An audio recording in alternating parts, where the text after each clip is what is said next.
অবসরপ্রাপ্ত general Keith কেলগকে ইউক্রেনে নিজের দূত হিসেবে মনোনীত করেছেন নবনির্বাচিত মার্কিন প্রেসিডেন্ট ডোনাল্ড ট্রাম্প।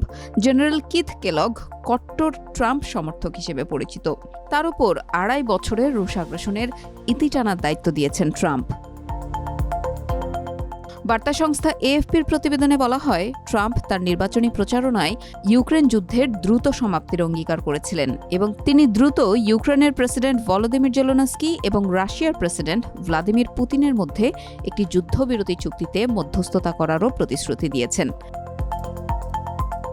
ট্রাম্পের সমালোচকরা সতর্ক করেছেন যে রিপাবলিকানরা সম্ভবত মার্কিন সামরিক সাহায্যকে কিয়েভের ওপর চাপ প্রয়োগের অস্ত্র হিসেবে ব্যবহার করে একটি চুক্তিতে পৌঁছানোর চেষ্টা করবে, যেখানে রাশিয়ার স্থায়ীভাবে দখলকৃত অঞ্চলগুলোর দাবি ইউক্রেন ছেড়ে দেবে বা ন্যাটোতে যোগদান না করতে সম্মত হবে।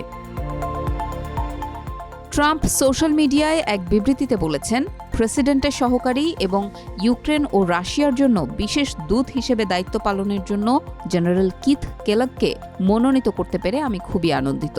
কিথ আমার প্রথম প্রশাসনে অত্যন্ত সংবেদনশীল জাতীয় নিরাপত্তা ভূমিকা পালন সহ একটি বিশিষ্ট সামরিক ও ব্যবসায়িক ক্যারিয়ারের অধিকারী। এদিকে বিদায়ের আগে বাইডেন প্রশাসন আরও সহায়তা দিয়ে যাচ্ছে ইউক্রেনকে রাশিয়ার অভ্যন্তরে মার্কিন ক্ষেপণাস্ত্র ব্যবহারের অনুমতি দেয় দেশটি।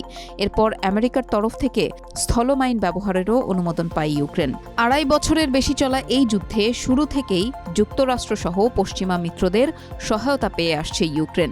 এতেও রাশিয়ার সঙ্গে খুব একটা পেরে উঠছে না তারা। সম্প্রতি ইউক্রেনের আরও গভীরে প্রবেশে সক্ষম হয় রুশ সেনারা। এর মধ্যে বেশ কয়েকবার সামরিক সহায়তার অভাবে যুদ্ধে কোণঠাসা হয়ে পড়েছিল ইউক্রেনের সেনারা। বলা হচ্ছে, ইউক্রেনের অন্তত 18% ভূখণ্ড নিজেদের নিয়ন্ত্রণে নিয়েছে রাশিয়া। এখন দেখার বিষয় ট্রাম্প তার কথা রাখতে পারেন কিনা, কিংবা তার মনোনীত দূত এই যুদ্ধ থামাতে পারে কিনা।